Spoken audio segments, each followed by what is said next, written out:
Election के फौरन बाद वो 15 दिन की डेट दे रहे हैं। तो अब 9 मई के केसेस जो हैं शाह महमूद कुरैशी और इमरान खान की, वो 15 दिन के बाद की उनके पास डेट है, उसकी समाअत होगी, नकुल भी तब तकसीम की जाएंगी।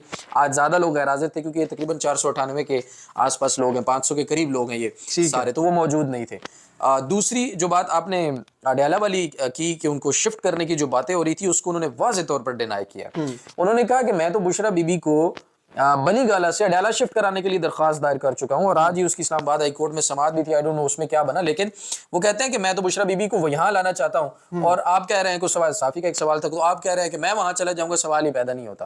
तो ये बातें भी गलत थी। फिर उन्होंने कहा कि किसी के साथ कोई डील नहीं हो रही, किसी के साथ कोई मुलाकात उनकी जेल में नहीं हुई और ये सब के सब जो है वो प्रोपोगेंडे हैं और नून लीग और पीपल पार्टी के साथ इत्तेहाद नहीं हो सकता। बल्कि उन्होंने ये कहा कि अब वो अपनी धांधली से जो छीनी गई सीटें उनके लिए जो है वो सबको साथ मिलाकर पाकिस्तान और आइन के झंडे तले जमा करेंगे। बिल्कुल जी, आपने गुफ्तगू सुनी कमर की। आज इमरान खान साहब अडयाला जेल में बोले, बल्कि खुल के अपना मौक़िफ़ दिया, साफ़ियों को मुलाकात के हवाले से डिनाइल दिया, साथ साथ बनी गाला शिफ्ट होने की खबरों की भी तरदीद की।